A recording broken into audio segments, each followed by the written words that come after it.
Bonjour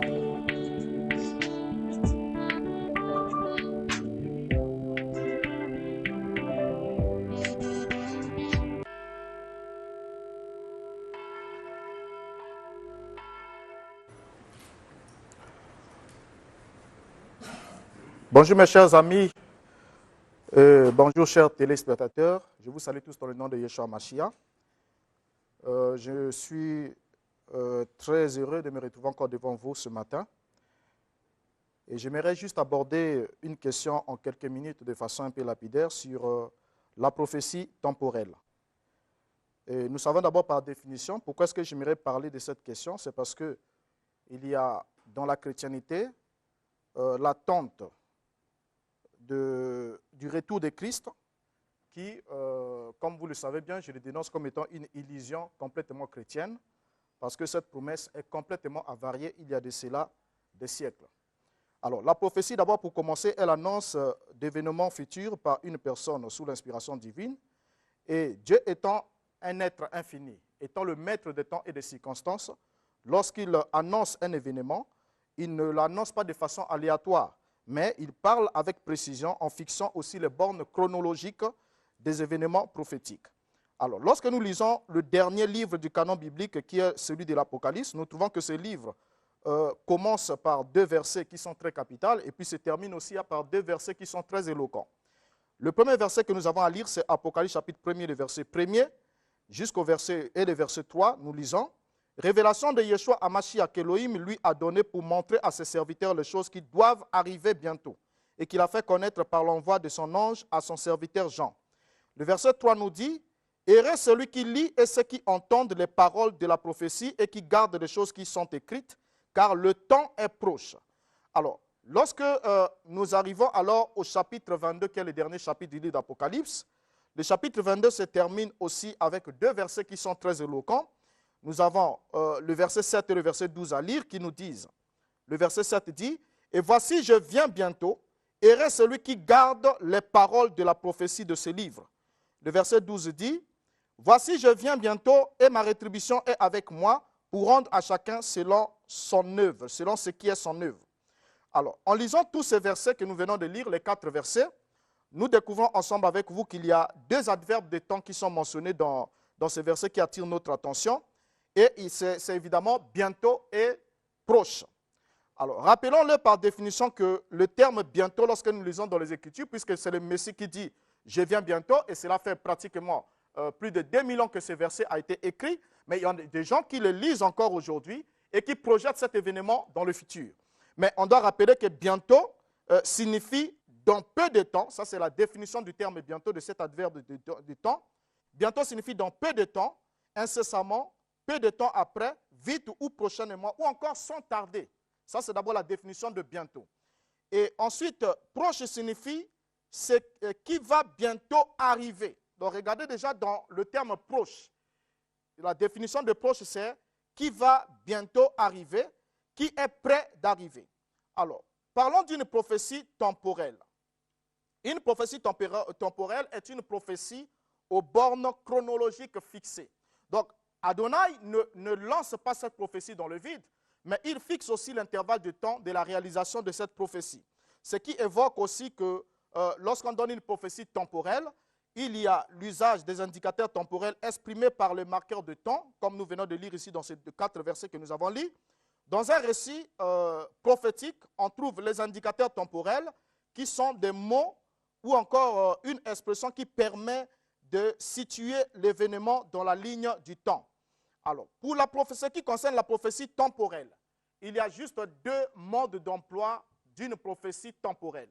Lorsqu'une prophétie est donnée et qu'elle est fixée dans le temps, les bornes chronologiques sont fixées, il n'y a que 2 choses possibles qui peuvent arriver vis-à-vis de cette prophétie. Soit elle se réalise dans le délai fixé, comme quand Dieu avait dit par Jérémie le prophète que Israël sera transporté, porté en captivité et passera 70 ans en déportation à Babylone. Et Israël, cela est arrivé exactement selon ce que le prophète avait dit. La prophétie avait des bornes temporelles fixées et Israël n'a jamais connu la fin des captivités avant d'avoir épurgé complètement les 70 années selon la prophétie donnée par le prophète Jérémie. Et Israël n'a non plus connu la fin des captivités avant de purger complètement les 70 années. Israël n'est pas non plus parti de là au-delà des 70 ans, tel que cela a été fixé par le prophète. Alors, la deuxième des choses qui peut arriver à une prophétie, soit elle est annulée, comme lorsque Adonai avait annoncé par le prophète Jonas aux habitants de Ninive que dans 40 jours, je détruirai la ville. Et vous allez comprendre avec moi que cette prophétie, une fois que Jonas a prophétisé de cette manière, le peuple a changé d'attitude vis-à-vis de Jéhovah. Alors Jéhovah a annulé cette prophétie-là. Donc la prophétie pouvait être annulée lorsque le peuple changeait d'attitude. Mais une chose est certaine en ce qui concerne une prophétie temporelle, une chose est certaine, c'est qu'une prophétie aux bornes fixées n'est jamais différée. Donc on ne peut pas, Adonai ne peut pas donner une prophétie aujourd'hui, fixant le borne ou le temps où cette prophétie doit se réaliser. Ensuite, ce temps vient et passe sans que rien ne se passe. Et les gens continuent encore à attendre jusqu'à aujourd'hui. On peut prendre beaucoup d'exemples au niveau de l'Ancien Testament. On trouvera que les termes même que Adonai utilise dans la parole, lorsqu'il parle par exemple à Israël, dans la bouche du prophète Ézéchiel, annonçant les jugements qui devaient s'approcher, il utilise les termes en disant que le jugement était proche, mais Israël avait protesté disant que non, cela doit venir pour le temps éloigné. Mais Adonai, lorsqu'il a repris encore la parole, il a dit par le prophète, il a dit, désormais je leur parlerai et mes paroles s'accompliront sans délai. Alors lorsque Adonai dit que cela est proche, nous avons constaté cela avec les Écritures ici, que les événements s'accomplissaient exactement dans l'intervalle de temps qui a été annoncé. Alors pour ce qui concerne la seconde venue de Yeshua à Mashiach, et comme nous l'avons dit et nous le disons, nous le répétons plusieurs fois, la prophétie de Yeshua qui dit « je viens bientôt » n'est pas une prophétie à différer au-delà de 2000 ans. Parce que la prophétie concernait exactement le peuple qui habitait au 1er siècle. D'abord, Jérusalem qui était concerné par cette prophétie, parce que Yeshua devait venir en jugement pour détruire Jérusalem et venger le sang de tous les prophètes qui ont été versés. Ensuite, arracher le royaume à Israël. Et c'est exactement ce qui devait accomplir au 1er siècle. Et il a annoncé lui-même aussi que les disciples ou les apôtres devaient être les témoins oculaires de cet événement-là. Alors, lorsque aujourd'hui, il y a encore des gens au niveau de la chrétienté qui attendent prétendument le retour de Christ fixé dans le futur, alors que l'expression utilisée par le Mashiach, c'est « le temps est proche ». Et vous allez comprendre avec moi que lorsque la Bible évoque la question de la proximité de l'accomplissement d'un événement, cela ne peut jamais aller au-delà. Je peux prendre un exemple biblique où Adonai dit au prophète Daniel de sceller la vision parce que cela était fixé pour un temps éloigné, mais la vision qui était fixée pour un temps éloigné s'est accomplie juste 400 ans après, donc sous Antiochus, lorsque Antiochus était arrivé, alors cela s'est accompli avec la révolte des Maccabées. Alors si le temps le plus éloigné peut s'accomplir autour de 4 siècles, alors le temps le plus proche ne peut jamais prendre 2000 ans. Cela n'est exactement pas possible et on se poserait réellement la question de savoir qu'est-ce que les gens ont comme problème avec le marqueur de temps.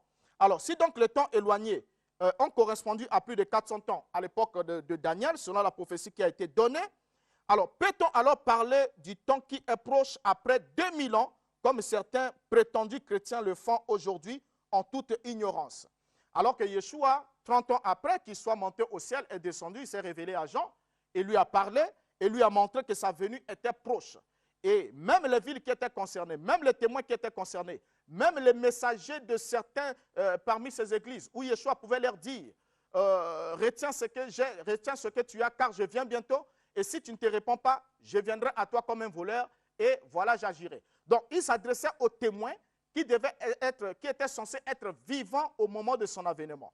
Alors, pour cette question, on se rend évidemment compte d'une chose qui est certaine.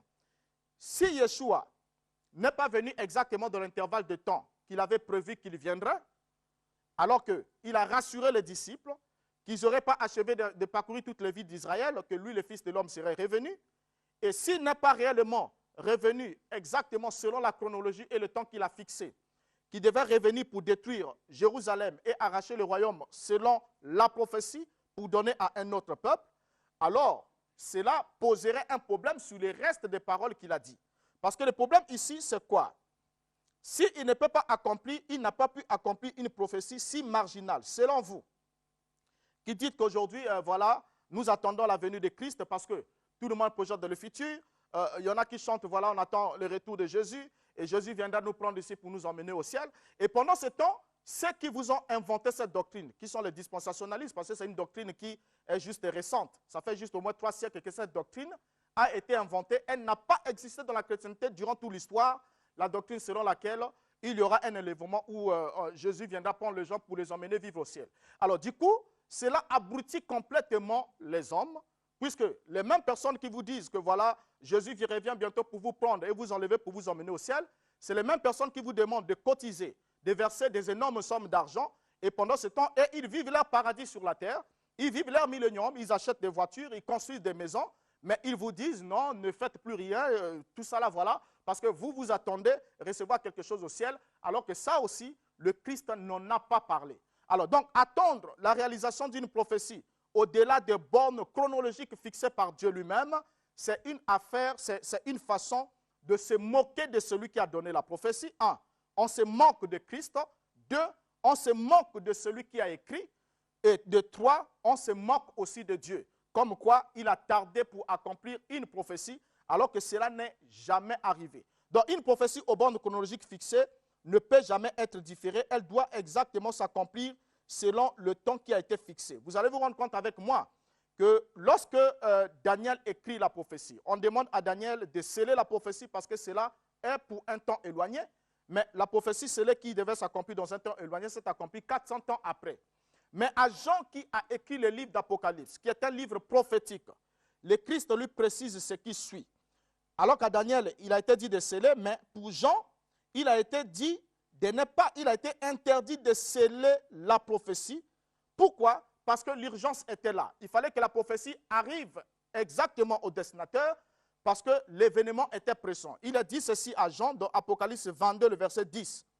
Et il me dit, ne scelle point les paroles de la prophétie de ce livre, car le temps est proche. Alors, vous remarquez ensemble avec moi que pour ce qui est du temps qui est proche, on dit à Jean de ne pas sceller. À Daniel, on a dit scelle. Et cela s'est accompli 400 ans plus tard. À Jean, on dit de ne pas sceller les paroles de la prophétie de ce livre, mais ça fait aujourd'hui 2000 ans que les gens attendent, fouillent dans le livre d'Apocalypse et attendent les prétendus événements futurs dans nos jours. Certains attendent une certaine marque de la bête, pour d'autres, les vaccins, c'est une marque de la bête, ainsi de suite. Il y aura un chef planétaire, il y aura une marque de la bête, il y aura une certaine imposition, ainsi de suite. Alors que tout ce qui est écrit prophétiquement dans le livre d'Apocalypse, qui doit s'accomplir ici dans le temps, en dehors de la vie d'après ici, où l'homme se retrouvera en face du trône du jugement divin. Mais tout ce qui est écrit dans le livre d'Apocalypse fait exactement partie de l'histoire la plus ancienne. Donc il n'y a rien, même ce que j'entends des fois des prédicateurs parler, bon, le millénium, Satan sera lié. Cet événement fait aussi partie de l'histoire. Le livre d'Apocalypse n'est plus un livre prophétique pour nous, mais c'est un livre d'histoire. Il suffit simplement d'être éclairé et de regarder dans les faits historiques et dans les événements des temps passés. Vous vous rendrez compte avec démonstration que tout ce qui a été annoncé a été exactement accompli à la lettre selon ce qui a été dit. Mais sauf que Dieu, lorsqu'il annonce une prophétie, il ne l'accomplit jamais en conformité avec l'interprétation des hommes. Donc, il y a ce que Dieu dit, c'est ce qu'il fait, mais il y a ce que les hommes pensent et attendent que Dieu fasse, mais Dieu ne le fait pas ainsi et les hommes continuent à attendre. Donc, c'est ce qui fait qu'aujourd'hui, l'Église, prétendument chrétienne, soit comme un bateau sans gouvernail, qui ne sait plus où est-ce qu'elle va. Elle a perdu complètement les repères et tout ce qui lui reste, c'est d'échouer sous les récifs du découragement et des désillusions, parce que ce que Dieu a dit, il l'a fait. Et aujourd'hui, il n'y a pas une prophétie annonçant le retour de Christ ou la seconde venue de Christ. C'est un fait historique et tout ce qui projette cela dans le futur montre leur incrédulité aux paroles de Christ, montre leur incrédulité à la mission, montre leur incrédulité à la parole, et par là, ils se montrent être séduits par le diable et ils sont en direction vers la damnation pour n'avoir pas cru. Alors, voilà ce que j'avais à apporter ce matin pour partager avec vous en ce qui concerne la prophétie temporelle, juste pour que vous compreniez ensemble avec moi que lorsque Dieu parle, il fixe les bornes chronologiques, les bornes temporelles, et il ne va pas au-delà de ce qu'il a dit. Soit il accomplit ce qu'il a dit, soit il annule cela lorsque certaines dispositions sont prises. Mais il ne peut jamais annoncer une chose et différer cela à plus tard, Tout esprit qui vous dit que la seconde venue de Christ est dans le futur, qu'il y aura un enlèvement, c'est un mauvais esprit et cela vous place sous la malédiction si vous le croyez. Alors je vous dis au revoir et vous prends congé pour une prochaine occasion. Mais comme mon contact, c'est le 06 522 46 66. 06 522 46 66. Au revoir, que Dieu vous garde.